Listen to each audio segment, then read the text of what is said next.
Good evening, members. Welcome to the Licensing Appeals Committee, 12th of October 2023.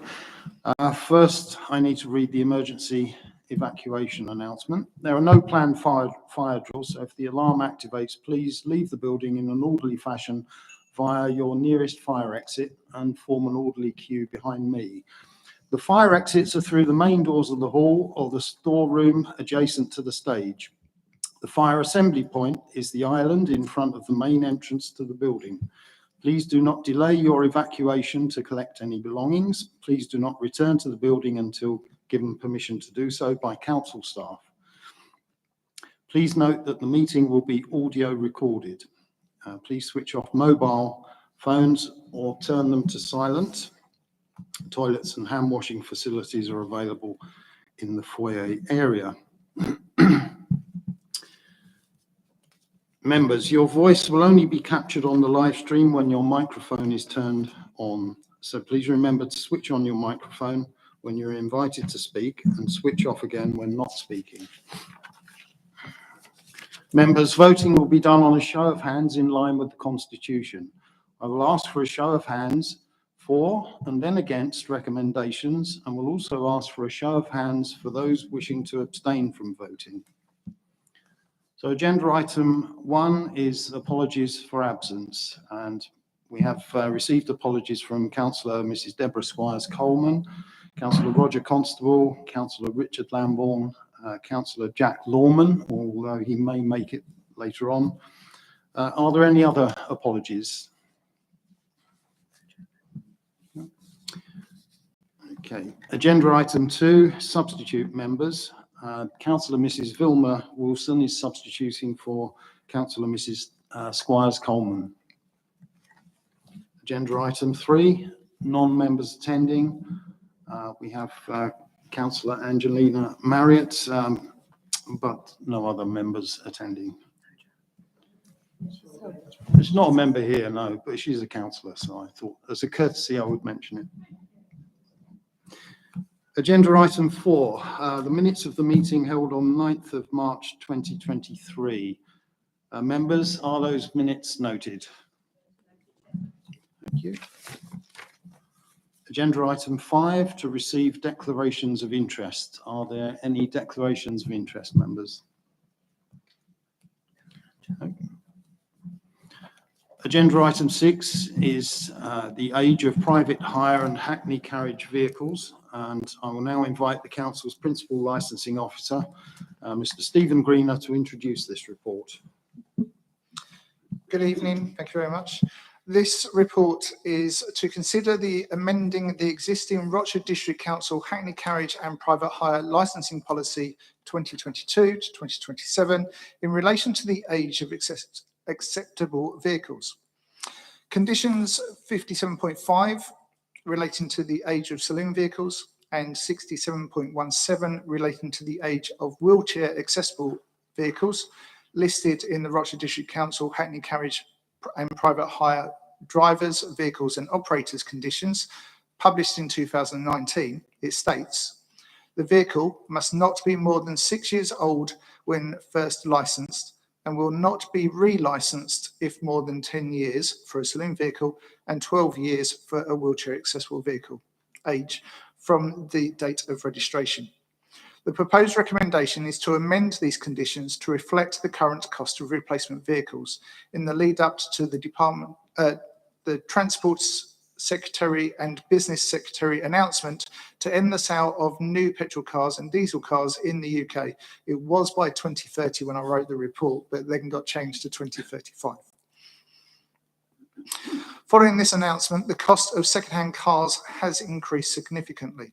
So the two recommendations that have been proposed is to amend the minimum age of vehicles from the existing 6 years wording to 6 years or 70,000 miles if older than 6 years from the date of registration. And the second recommendation is to amend the re-licence limit from 10 years for a saloon vehicle and 12 years for a wheelchair accessible vehicle to 12 years for a saloon vehicle and 14 years for a wheelchair accessible vehicle, subject to the normal 6 months checks and MOTs after the vehicle has reached 6 years of age from date of registration. I'm going to jump to the background information. According to Auto Trader and the latest findings from the Retail Price Index, which is based on daily pricing analysis of 900,000 vehicles, revealed that the average price of a used car has increased by 32% year on year. Since the last review of the conditions in March 2019, the cost of a second-hand car has increased from an average value of $12,900 in March 2019 to $17,732 in August 2023. This increase equates to a difference of an extra £4,832 on the cost of a vehicle. And there's a chart showing underneath the prices index compared to where it was. Restricting the age limits of licensed vehicles, this is reducing the scope of suitable vehicles. And by allowing this amendment, the trade will be able to continue to keep a substantial level of vehicles within the district appropriate to the safety checks are being maintained.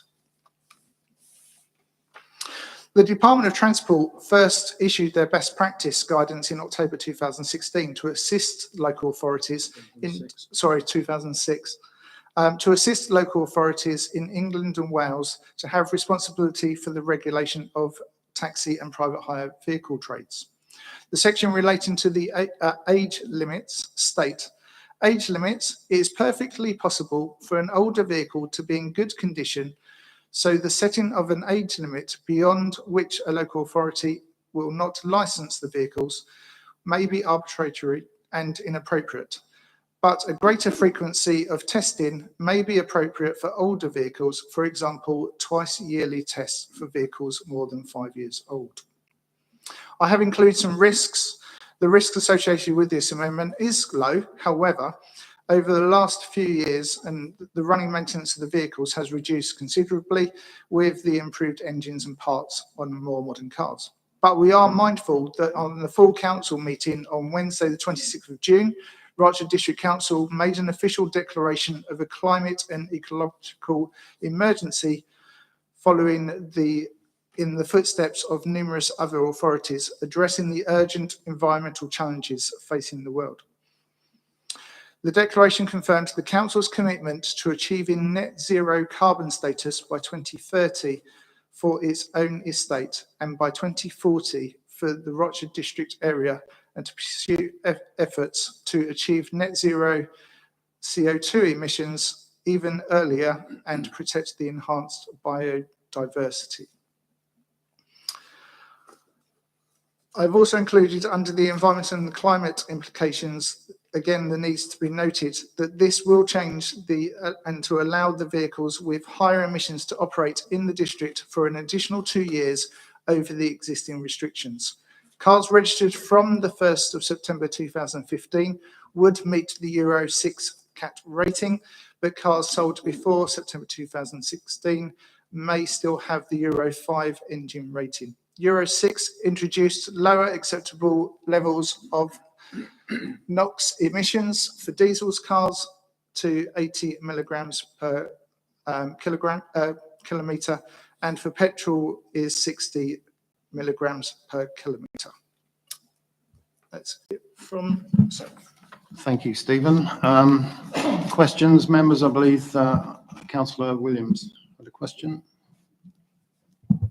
Yeah, thank you, Chairman.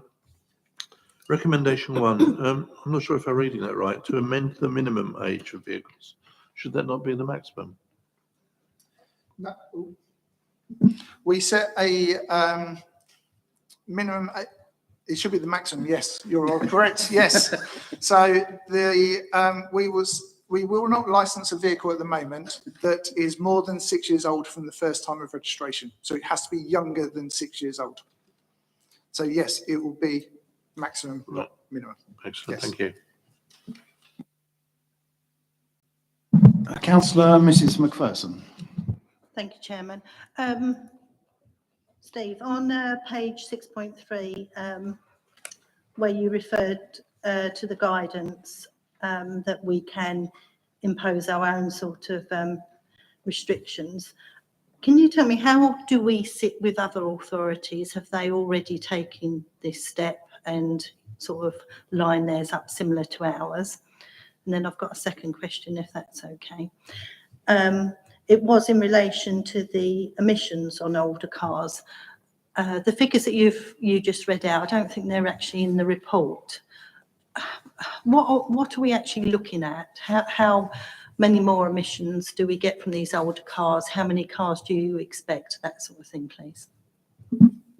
Okay, first of all, in relation to how do we compare with the other areas, I'm not aware of any other reports by any other councils so far in the local area. They've got a very similar sort of age limit to us, but I know from speaking to my colleagues in other areas, they are considering it because of the cost of the second-hand car market.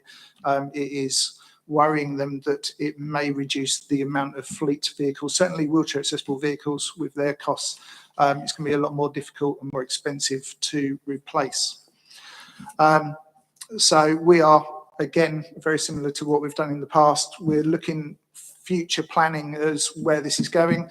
The trade certainly believe that the cost of the second-hand car market is not going to come down significantly.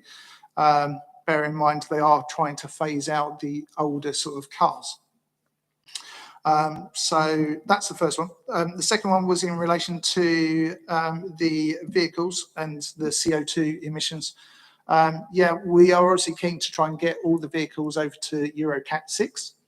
And by still leaving the limit by having it as 14 years rather than leaving it open-ended for wheelchair accessible vehicles and 12 years, that still provides that top level cap. So that we are trying to then move towards the more modern cars all the time. Thank you. May I just come back on Yeah, sure. one part? When we were talking about we're leading the way with this really with other authorities, where do we stand if they've got older vehicles? Are they then able to come to us to licence? Would we have an influx of those, or do they have to go back to the same authority that they've always registered those vehicles with? No, what we'll be looking at is anyone can license a vehicle of any type, and we could see some vehicles coming into us that have been licensed somewhere else, but they must be of a good state of repair and suitable. And also as well, like I say, if, for example, we have a vehicle that's 8 years old, but under 70,000 miles, they've still got that top limit of either 12 or 14 years. So it gives them less period of time for use of that vehicle. Obviously, the drivers are keen to get as much use out of the vehicles as possible. So that's why we're keen to push them to the younger vehicles that they can get, the longer period of time that they've got to use it, rather than constantly replacing the older sort of vehicles. So, but yeah, no, we could get some older vehicles, but I would be very surprised if there are existing taxis because of the amount of miles that they do each year anyway. I spoke to someone only yesterday that wanted to license a 6-year-old vehicle and it had already done 98,000 miles because it has been a taxi somewhere else. So that's why I've said the 70 limit, that is a sort of an average sort of use of the car. Councillor Stanley. Thank you, Chairman. I'm somewhat confused as to this 70,000 miles. As you already know, we've got dual fuel vehicles. So does that mean 70,000 miles actually clocked on the clock, or does that mean 70,000 miles when it's running on its engine and not on the electric, whether it be diesel or petrol? Also, my question to you is, with electric vehicles, does that still appertain of the 70,000 miles, and whether they are dual fuel vehicles as well? Thank you. Yeah, we will base it on the information that is on the actual mileage of the vehicle itself. So we can pull up the information from the government site to actually see how many miles that vehicle has actually done. So it is purely based on the mileage of an MOT that tells us exactly what mileage that they've done. So regardless of the type of vehicle. So it could be that we could get some of the older electric vehicles come in that may have done less than 70,000 miles, that, yeah, then we can then obviously issue that as a license, or it would be dual fueled. But it will still have to meet that 70,000 mile limit. Yeah, come back. I understand what you're saying, but where we are with a net zero by 2040, surely these electric vehicles, if they're kept in good order, that 70,000 miles can't be applicable because there's no CO2 coming out. Thank you. I think there'll be obviously a decision for the group. I think the 70,000 limit is for when they first bring them on, so first be licensed, whether you then allow them to have a longer period of time at the end. So would you be happy to accept, instead of like the 12-year limit at the end, whether you would allow them to have a longer period for electric vehicles? I don't know. That's down to committee members and for yourselves to discuss. I put the 70,000 limit in there so that we had a target to work to. That an average car, if it was averaging at about 12,000 miles a year, so you're looking at that sort of over a 5-year period or 6-year period. But obviously, that's why we set that sort of target sort of figure. And the trade were quite supportive of that target figure, that they would then look for vehicles under the 70,000 miles. Chairman, can I just say that? No, I'm sorry. Sorry? There's several people wanting to ask questions. okay. Councillor Mrs Wilson. Thank you, Chair. A couple of questions. My first one, I think, has nearly been dealt with. That's the 70,000 mile limit. I was going to say, is that because that's average? Because the average has actually dropped since COVID, hasn't it? So that's on the generous side. Okay, fine, I understand that. Thank you. With the possible 2-year testing, presumably the first test would be the MOT and the service in, etc., etc. But what would the second 6 monthly of that year test be?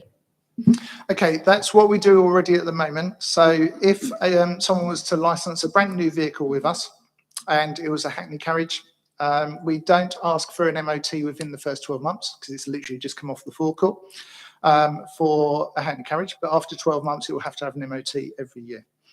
After it's reached its 6th birthday, then we do checks every 6 months. So if the vehicle was due in January, we would then ask to see the vehicle again in July. And then it's rolling every 6 months that we would then do an inspection on that vehicle. They must get an MOT as part of that, and then they bring the vehicle in as a vehicle inspection for ourselves. In relation to private hire, because they don't do as many miles, if it was a brand new vehicle, then we say it doesn't need an MOT for the first 3 years, and then it's yearly after that. And then again, once it's reached its 6th birthday, then again, it goes into the category of having 2 tests every year. So they're 6 months apart. And again, they would have to have an MOT within 10 days of the appointment with us. And then we do a physical inspection as well. Okay. Councillor Williams. Thank you. Thanks for allowing me back again, Chairman. Steve, I wonder if you could just tell me how many of our licensed vehicles do not yet reach the Euro 6 rating? So, would you know? No, not off the top of my head.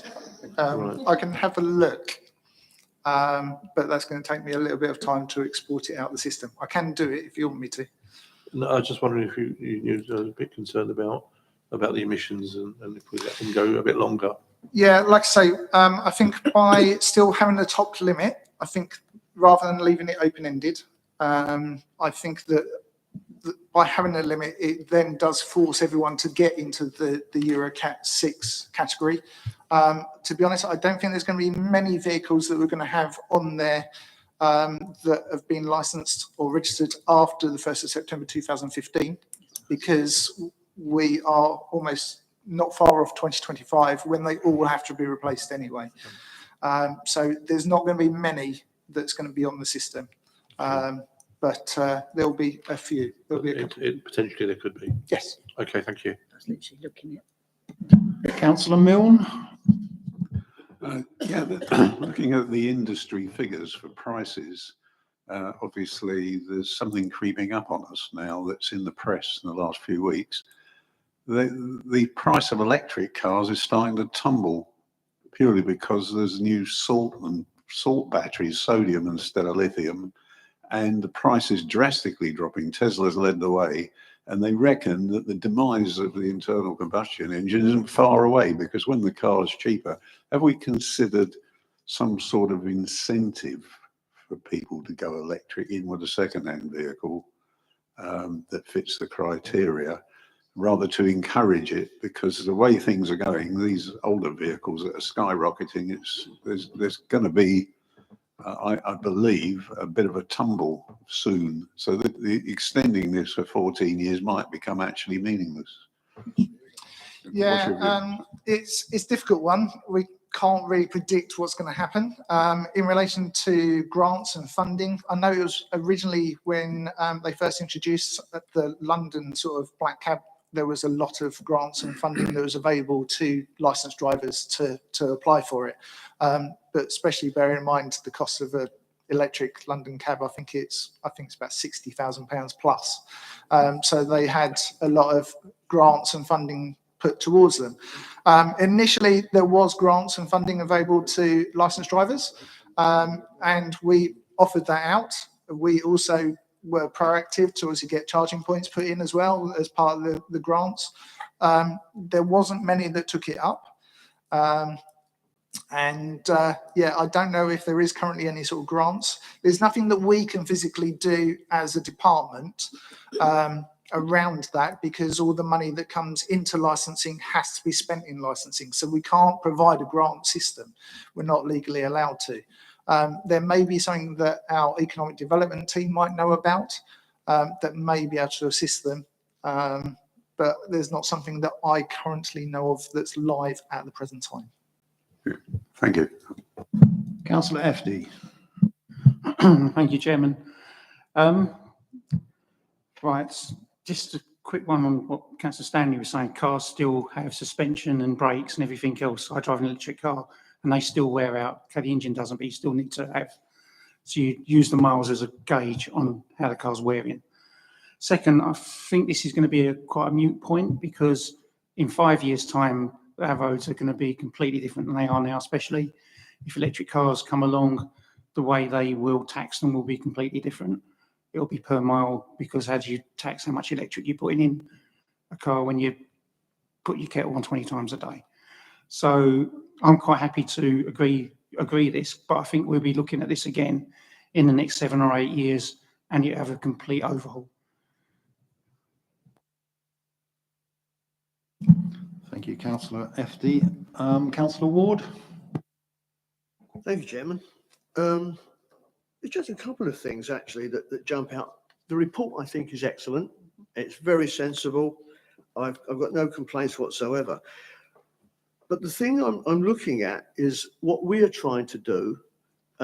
Do we have any cross-border views from Basildon, Uttlesford, Southend, and all the other licensing authorities? Will they be following this? Because, I mean, obviously, we're looking to net zero within the district.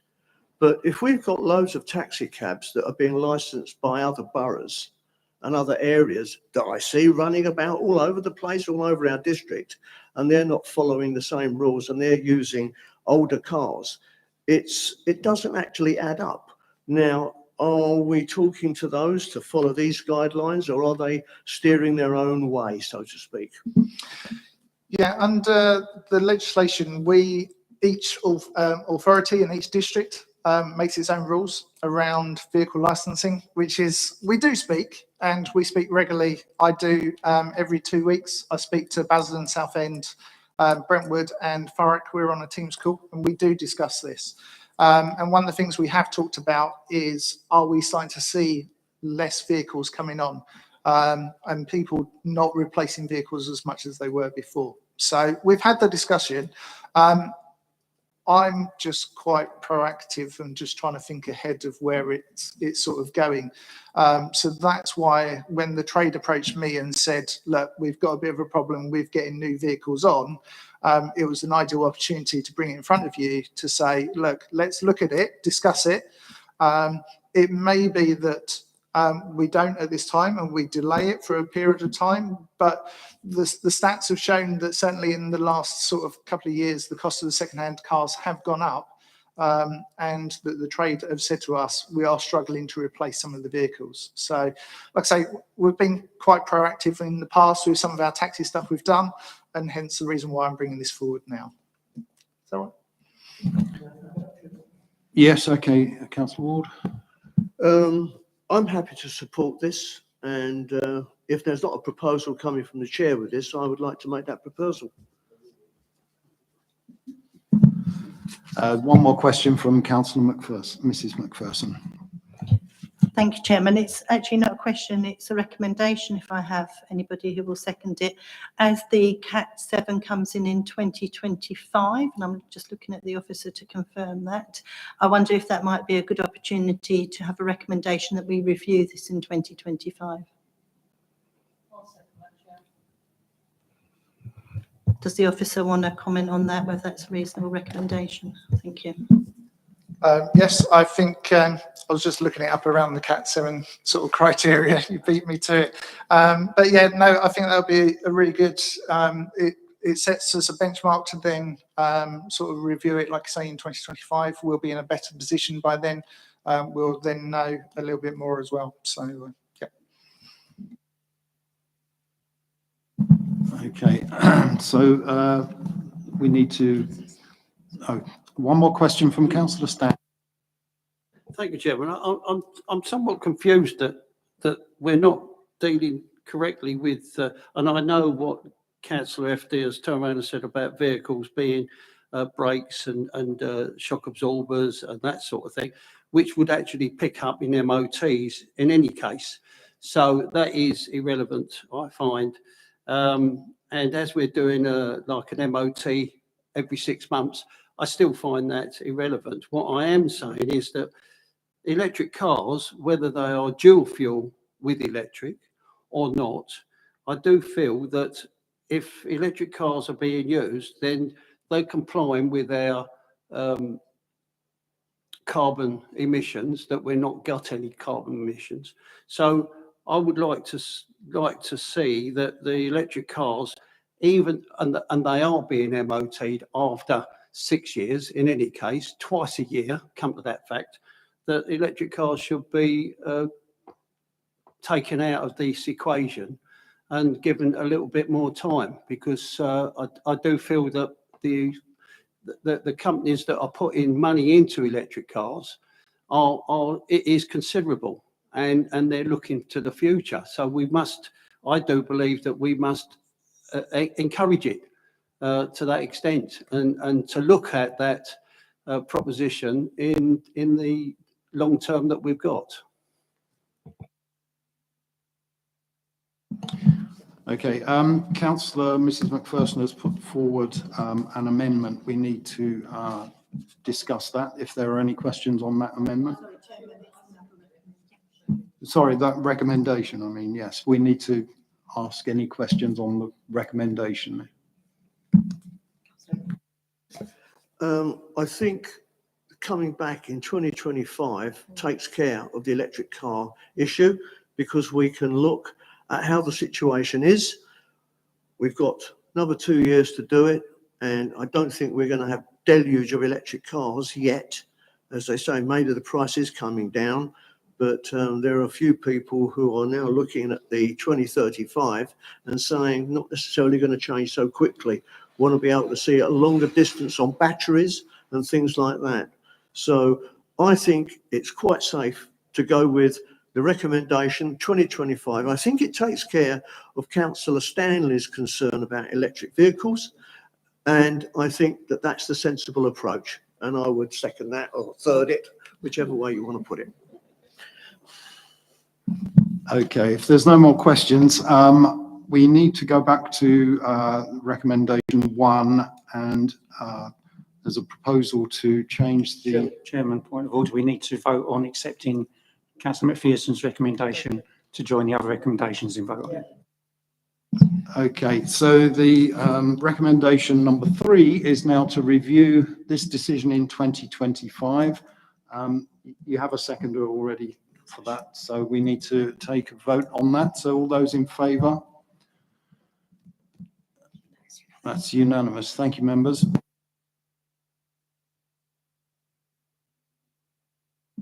Thank you. So recommendation 1, we need to change the wording from minimum to maximum. Can I have a seconder for that amendment, please?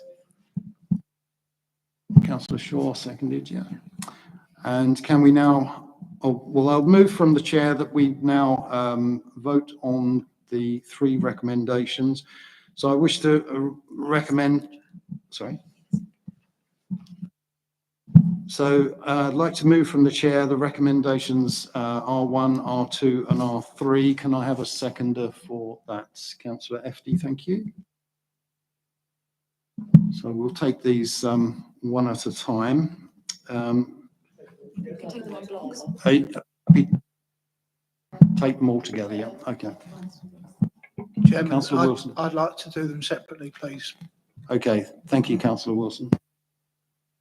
So recommendation 1 is to amend the maximum age of vehicles from the existing 6-year wording to 6 years or 70,000 miles if older than 6 years from the date of registration. All those in favour?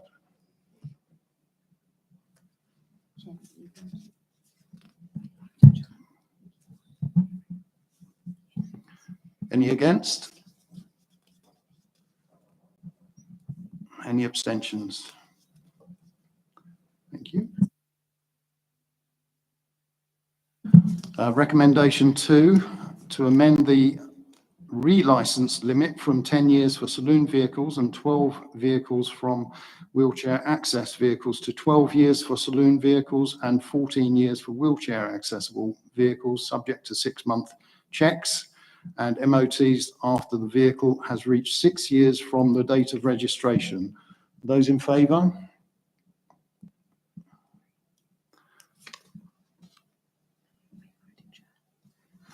Thank you. Those against?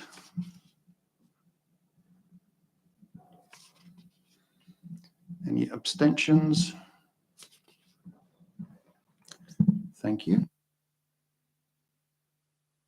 And now recommendation 3, to review this decision in 2025. All those in favour? Thank you. That's unanimous.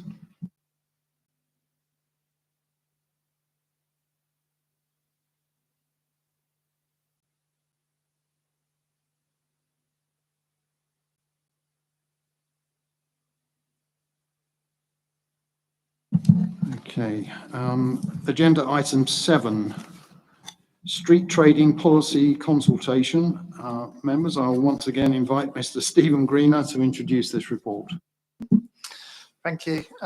This is really just to restart the application process that we started back in September 2021 in relation to updating and amending the existing street trading policy.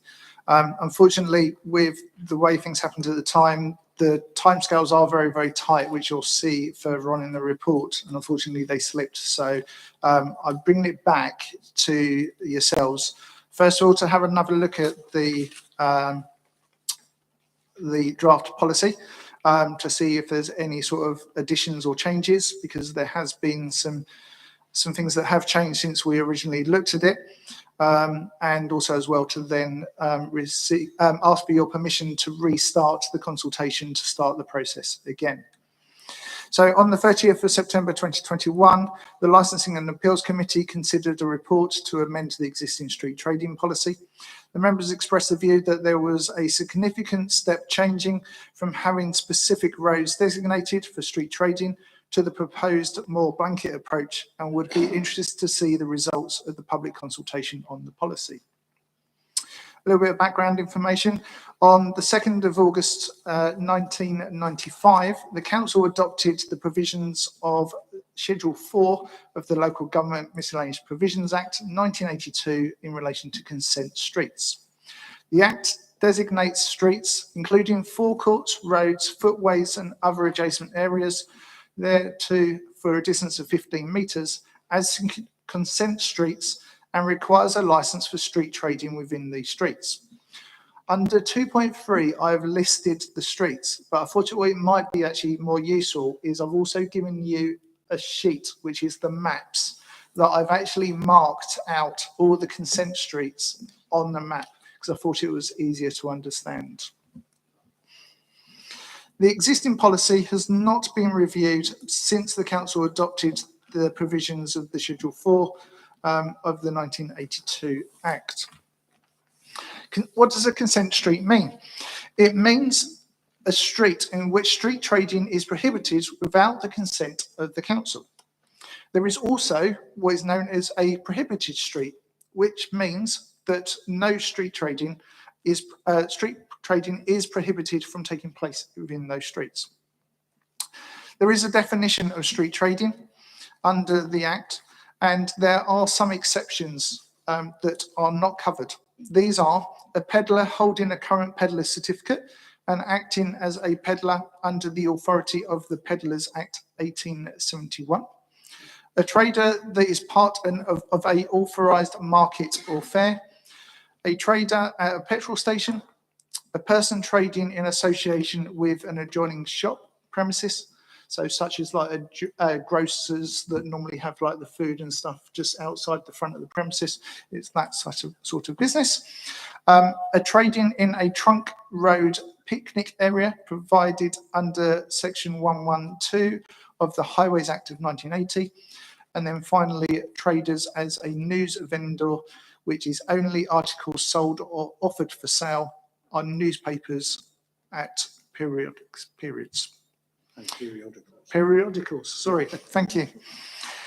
There has been a number of changes in legislation over the years, and it's been appropriate to ensure a policy is fit for purpose and follows the most up-to-date guidance and recommendations.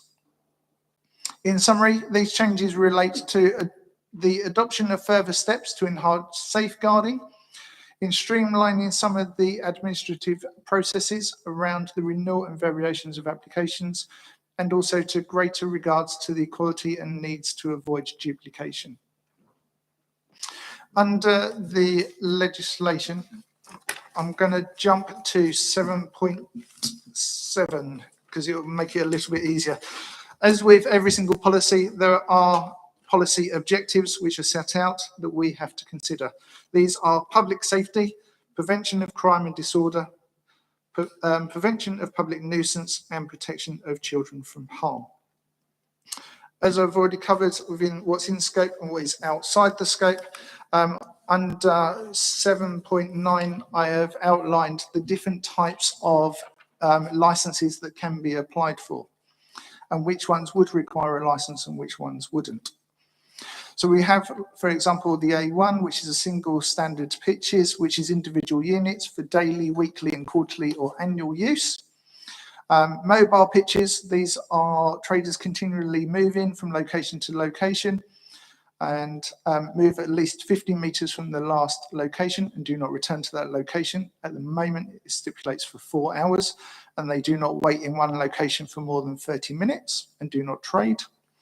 Ice cream vans are typically deemed to be street traders under this section, unless it's on pre-arranged appointments or pre-arranged events.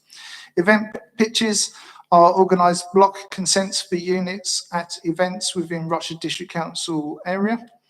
Farmers markets, which typically sell locally produced fruits and vegetables. Craft markets and street fairs, and then Rochester District Council concession holders, which relates to anything that is being held on Rochester District Council land. As we go on, that 7.13 talks about site-specific conditions, but again, this is a good opportunity to look at them, and if you think that those are fit for purpose or whether additional conditions need to be added, then we can then apply those as well. Going back to the report on 7.4 is around paragraph 2.16 around the proposed timetable. As I've said before, it is a very strict timetable that we have to comply with under the legislation around the consultation. And I've got timescales in there around when we look at starting the consultation again, when we then have to serve notices on the relevant parties, when the end of the consultation then takes place, then to consider any representation, then to produce a report, which will then come back into the second, licensing and appeals committee that we've got early next year. And then following that decision to issue a report, and then we have to do public newspaper articles before the policy is then implemented. We did do public consultation when we first did it back in 30th of September 2021. However, the information was only put onto the Rochester District Council website within the street trading pages. Unless you are specifically looking, you wouldn't have seen it so much. We did do 1 or 2 press articles about it, but we only actually received 1 response from an individual ice cream vendor asking more questions rather than actually making comments. Relevant risks. The risks associated with this are still quite low. However, we do need to ensure that we comply with the legal deadlines and the governance of any sort of amendments. We didn't identify any equality or health implications, but we did obviously pick up around the environment and climate implications. There may be some implementations or conditions that you might want to add around certain types of vehicles, if it's for ice cream, or what the traders can then supply. Certainly there's been new changes in legislation around single-use plastics and things like that that you may want to include now within certainly the requirements and the conditions. And that's the end of the report. And any questions? Thank you, Stephen. Councillor Mrs. Shaw. Thank you, Chairman. Thank you, Steve, for a good report. Just one thing. I've seen the maps. Not Canewdon on there? High Street? No, it's only the ones that were actually adopted in 1995. So Canewdon was never included in the original consent. And it can't be included now? This will be under the new structure, will cover every single road within the district. All right, thank you very much for the clarification. Councillor Ward. Thank you, Stephen. Again, good report. I assume that the reds are no-go areas, as they should be. Just a couple of things, actually, just to go back on our previous item, where we're looking at the possibility of, let's say, ice cream vans or any vendor, a mobile vendor. Are we going to be looking at the same kind of conditions that we've put on taxis in regards to moving away from petrol and diesel?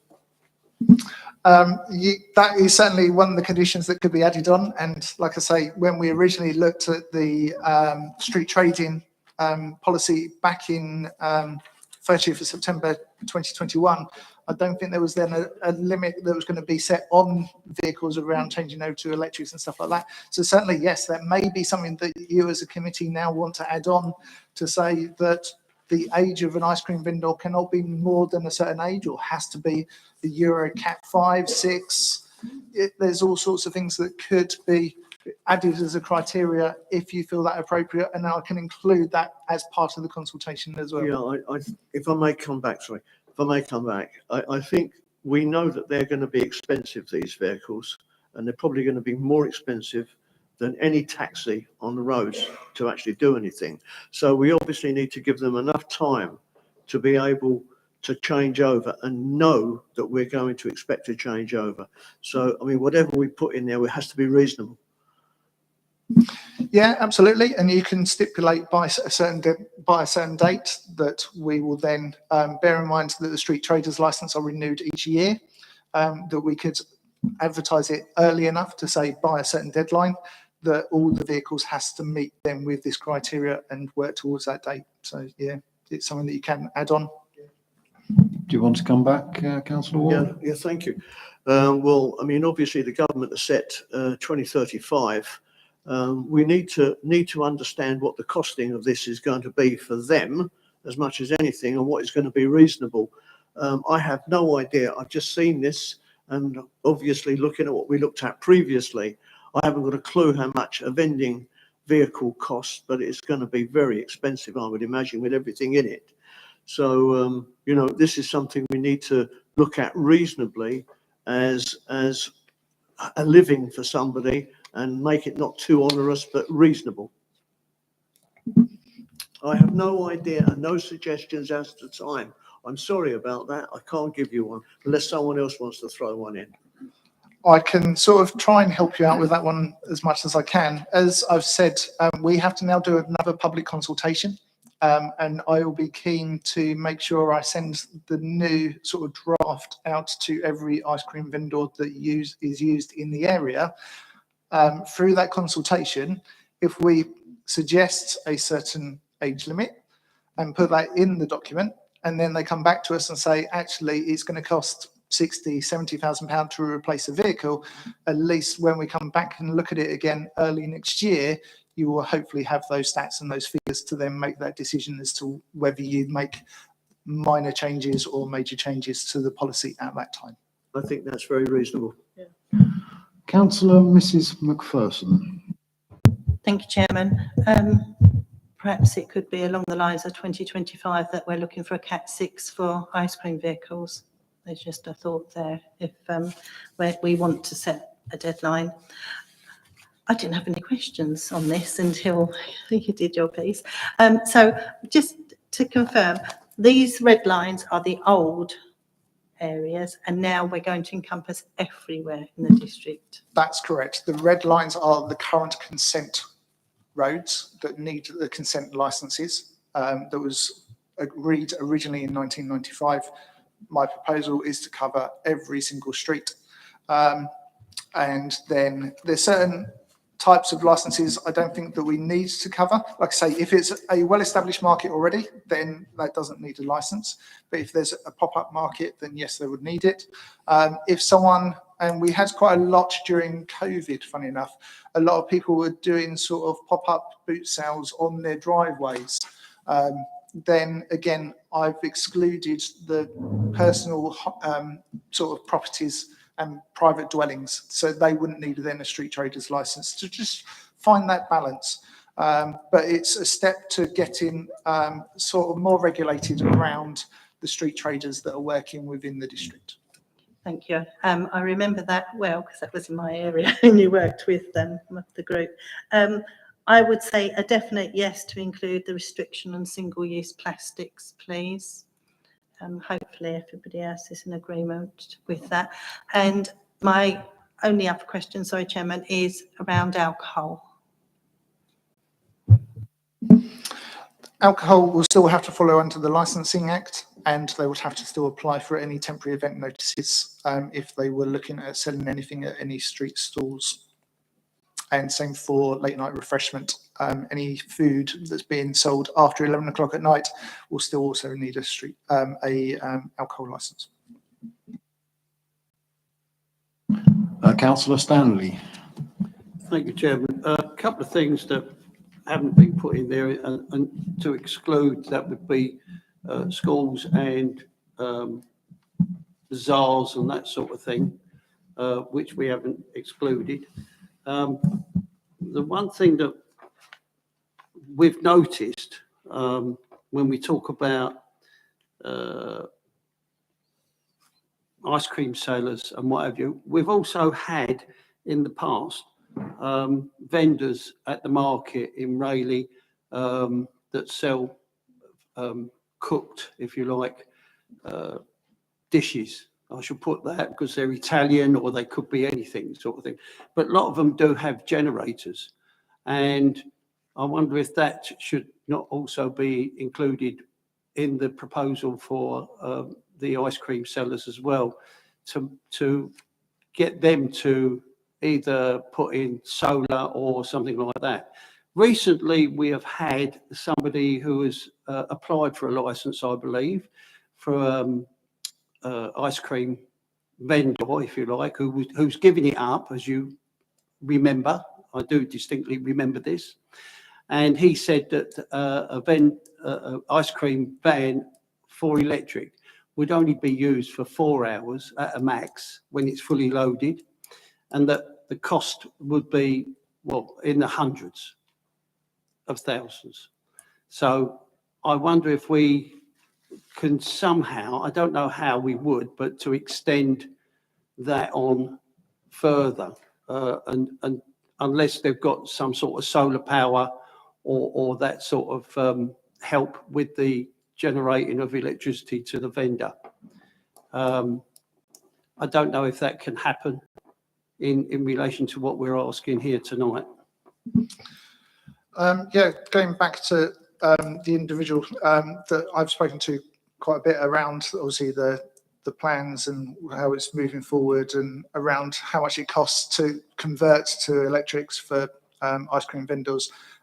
What we did have a conversation about was whether you could actually have a generator actually self-sufficient inside the vehicle that isn't then reliant upon the electrics from being drained from the vehicle itself.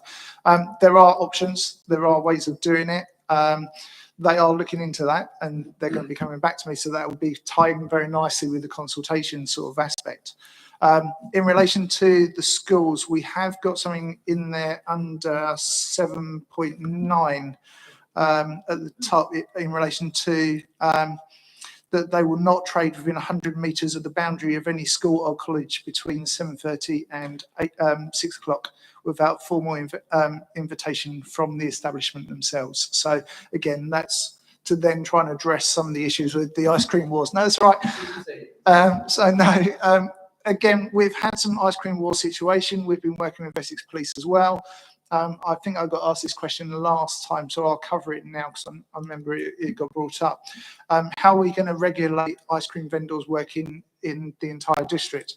The way of doing that is under the application form, we will have all the wards, and then they'll be asked to choose 3 wards in which they would want to work. And then they'll apply for those 3 wards, and then we'll work it out and we'll balance it out so everyone has got areas to try and stop the ice cream ward areas. So that's how we will balance that out. Chairman, I was, the reason that I brought that up was that the ice cream vendors are generally no more than about 5 metres from the front door of the schools. So thank you for that. Councillor Williams. Yeah, thank you, Chairman. I think, and I'm not sure if this is right, but the chimes on ice cream vans are now deregulated. There is no maximum volume.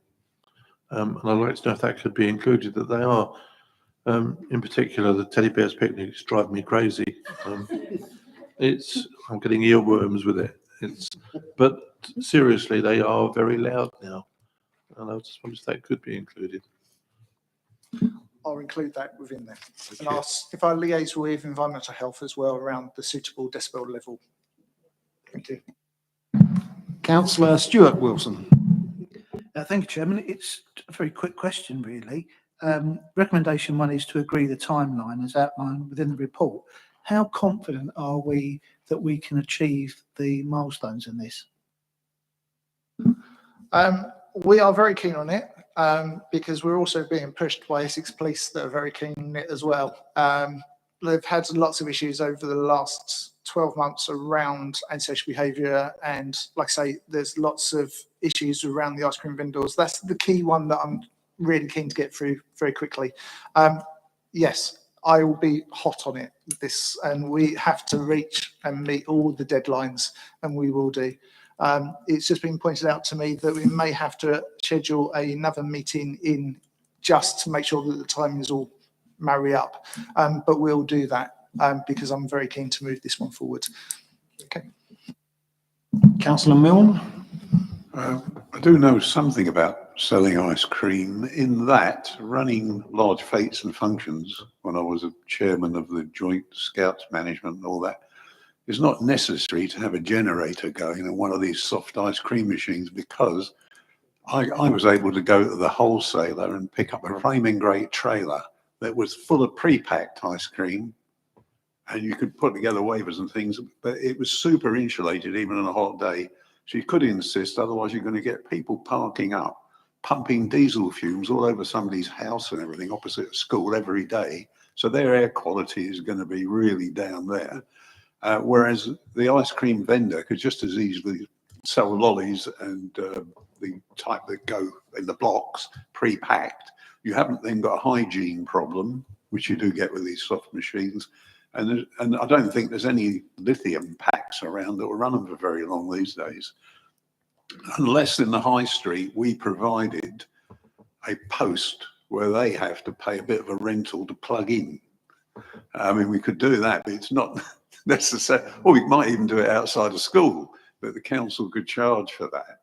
But we need to look at that because I think we have to come back and look at this because the technology might move on.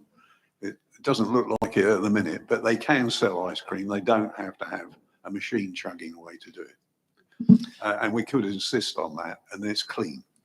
Yeah, absolutely. And it'll be really interesting to see the comments from the trade as well around it. If they throw sort of or put blockages in the way, then we need to look at, like I say, how to make it more environmentally friendly. So yeah, that's. So you talked about it was an extra trailer that they had on the back that was then able to. Well, yeah, but these people can pick up the whole packs like that for their fridges in the vehicle because they're just super insulated thing with a lid on the top. You do get some ice cream vendors that have that and don't have the soft, and there's no fumes or anything from them, so it's not necessary for them to do that and have some slop going around with a machine chugging away, pumping out carbon dioxide. Okay.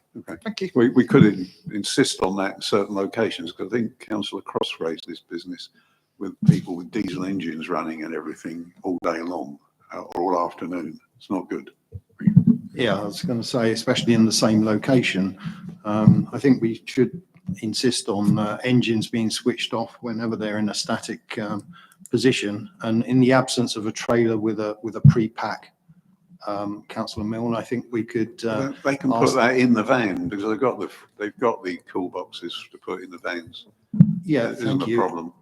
If they can't get them in the van for whatever reason, I think we could insist that they switch the engines off and have a battery and an inverter if necessary to power the fridge. I think solar panels are not powerful enough to provide power for the fridges, but a chunky battery and an inverter could easily work for that time when it's stationary and the engine switched off. That's my input.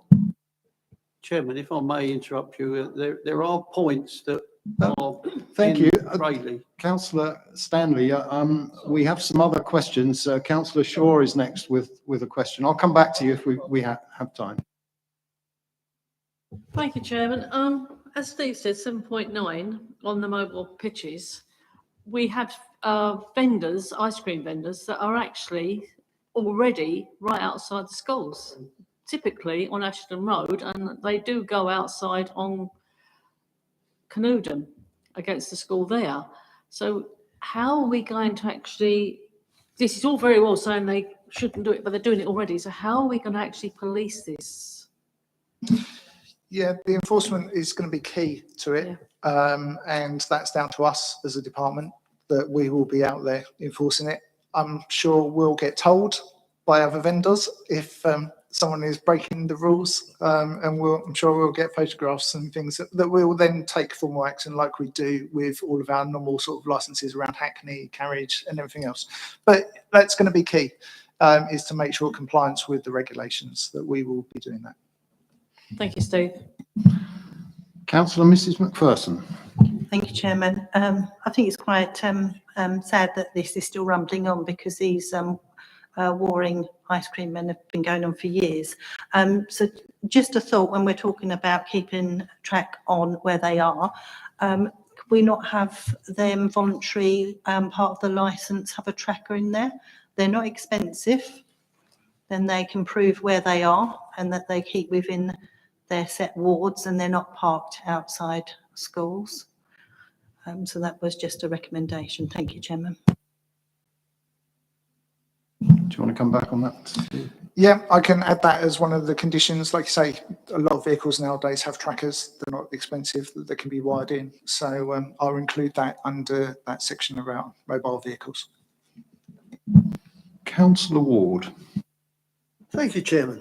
I was reminded of something years and years ago, I think 50 years ago, that Councillor Milne came up with. And this was quite prevalent. I remember I used to see them as a kid. They used to be ice cream sellers with a trolley. He just had a box. He had nothing. Yeah, on a bicycle, exactly. And he had a cap on, you know, and you had your block and you had your wafer and all the rest of this stuff. Now, what made me laugh, I'm sorry, I had to laugh in thinking about that because there was sorry, bringing a bit of humour into it, but there was a cartoon in Punch. And you know how these various things go along. There was a guy in like this mask and the normal striped suit, and he had a pistol. And he came out, he jumped up and robbing people. And then the ice cream salesman came along, and on the front of it, it's got "Stop me and buy one." So he's having, the crook is now having to get money out to actually buy an ice cream. I just thought I wanted to throw that in, so it was quite amusing. But it was that same thing whereby, you know, they had all the ice creams and the cones and such like, and they didn't have an engine. They didn't have anything. It was in there. So there's no reason why you cannot have an insulated box that goes in there to sell. Not going to be able to do the whippies, but there'll be the other ones. Thank you, Councillor Ward. I guess you remember the days of Molly Malone when she peddled cockles and mussels from her barrow as well. Councillor Stanley. Yeah, they used to have great big ice blocks in the bottom of those as well. If you go to Southend, where they've got a distribution point where everybody plugs into, you've obviously know that in any case. I wonder if I don't know if the licensing department can work that in with the Essex County Council so that, you know, so that we're moving on into the new era of plugging in rather than have the engine running or diesels or generators or whatever. They can just plug in. I don't know if we can move into that area. Thank you. I have to admit, I don't know either, but I can look into it. I'll liaise with economic development. I'll liaise with Essex Highways. I deal with them a lot anyway around pavement permissions and things like that. So I can do some digging and I'll try and find out and come back to you.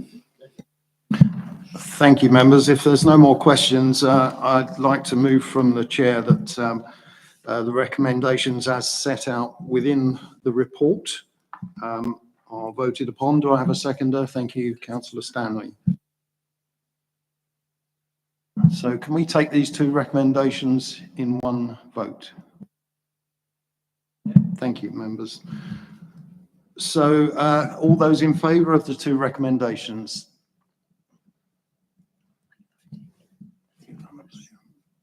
Thank you, that's unanimous.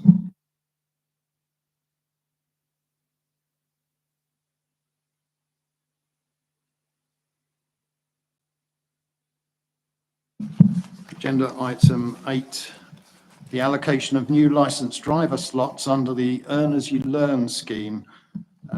Members, once again, I'll invite Stephen Greener to introduce his report. Okay, last report. So if you remember back in March, the Licensing and Appeals Committee reviewed the effectiveness of the Earn As You Learn scheme that we introduced to try and encourage new drivers.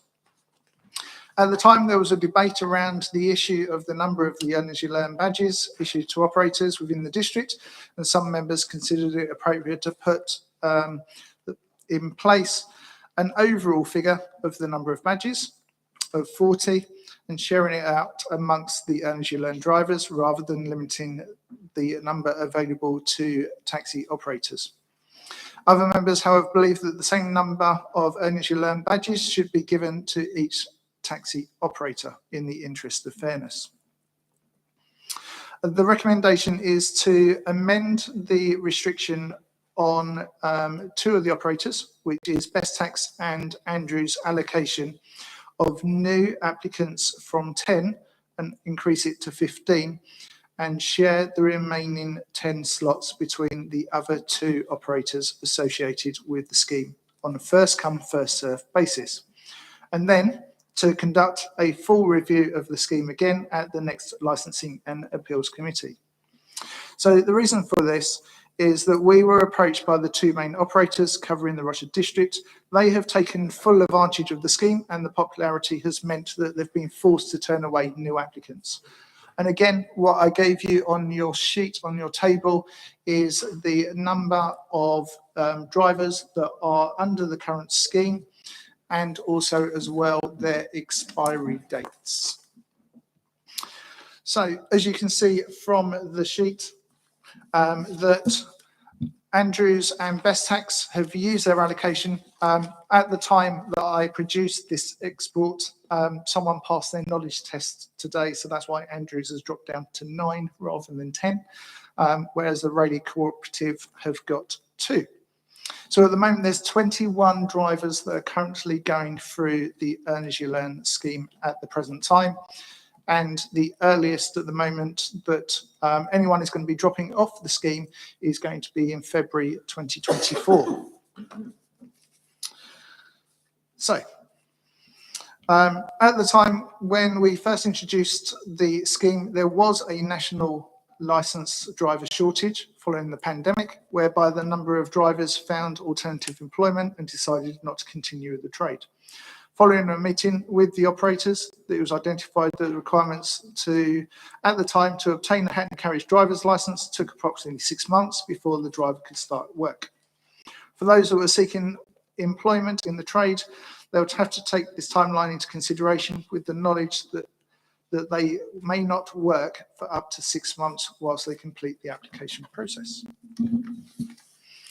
So as it's been mentioned already, that these 2 operators have been very proactive in recruiting new drivers, whereas 2 of the operators haven't been as proactive. And therefore they have asked for their allocation for Andrews and Bestax to be increased to 15 instead of their current limit of 10. And then the 10 remaining, so still keeping the 40, will then be shared equally between the Rayleigh Cooperative and Alpine on a first come, first served basis. Any questions? Any questions? Members, Councillor FD. Thank you, Chairman. Good report as always, Stephen. Still going to be 40 badges. They've had, how long since we reviewed this last? It was in March this year, so they've had 6 months. They've had 6 months of putting this scheme through its paces, and this is where we're at. We've got 2 very proactive and 2 not so proactive. That's so correct. Personally, I feel the proactive one should be rewarded, so we don't want to turn people away. So I'm quite happy to support this.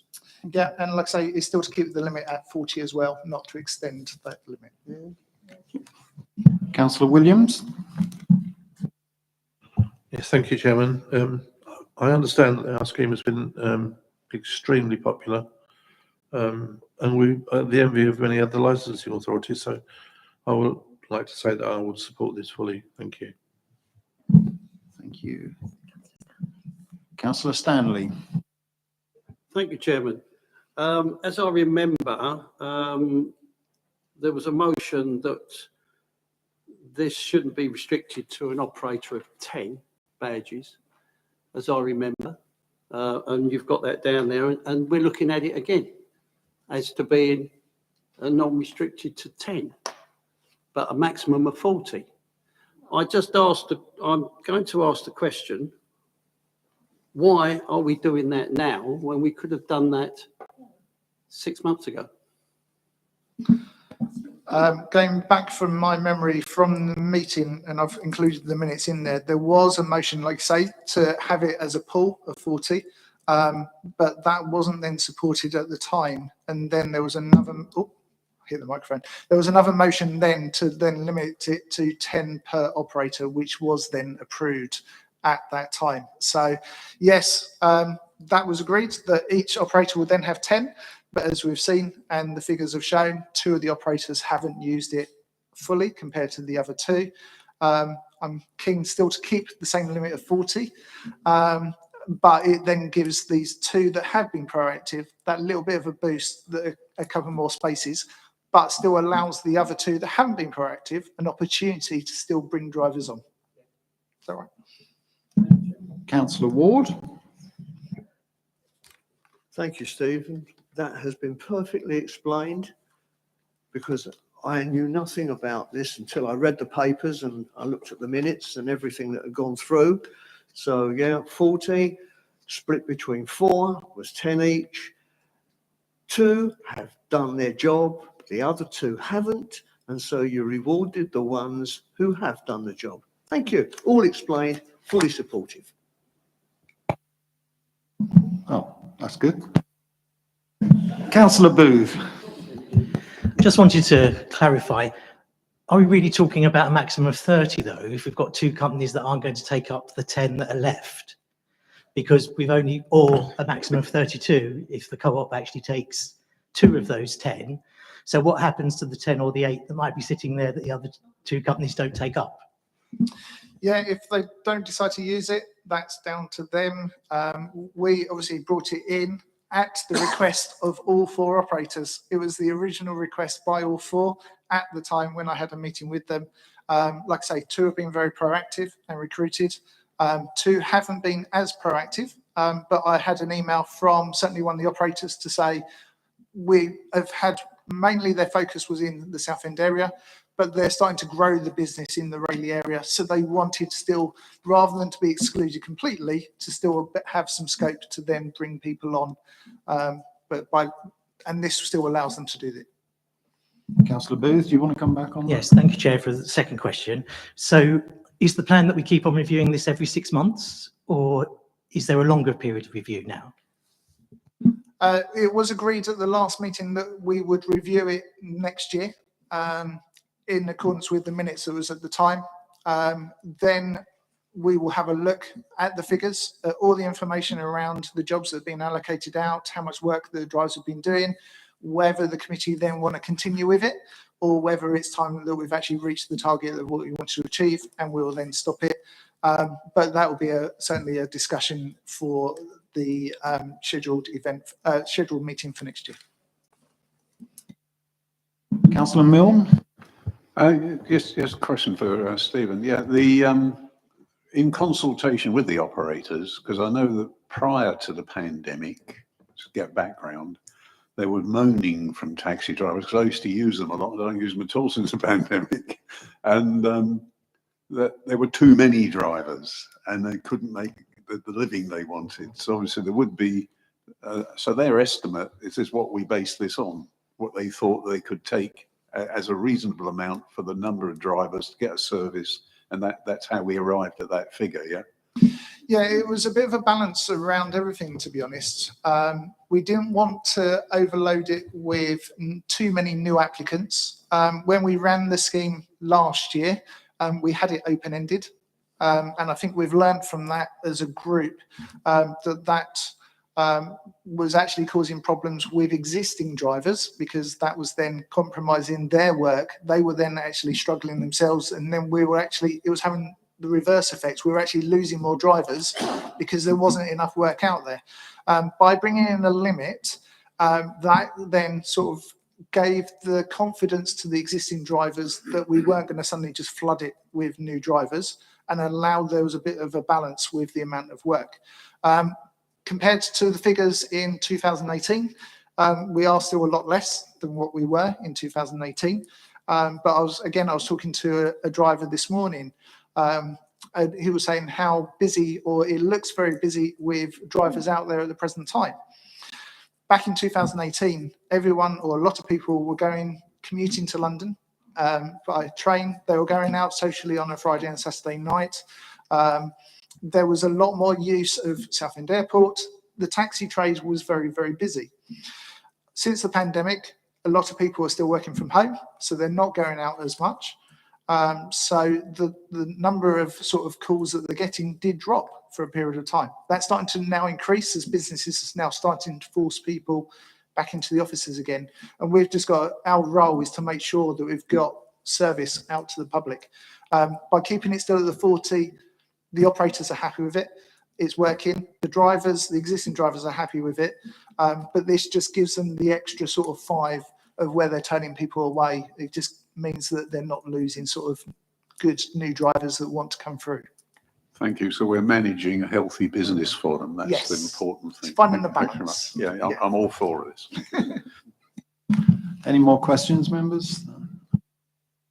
Okay, I wish to move the recommendations 1 and 2 from the chair, or recommendation 1 from the chair. Can I have a seconder, please? Councillor Stanley. Okay, all those members in favour? Unanimous? That's unanimous. Thank you, members. So I'd also like to move recommendation 2 from the chair. Can I have a seconder for that? Councillor Booth, thank you. All those members in favour of recommendation 2? That's unanimous. Thank you, members.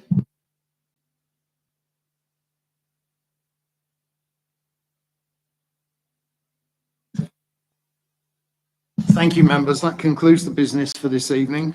Meeting's closed at 20:46, I would say. Thank you and good night.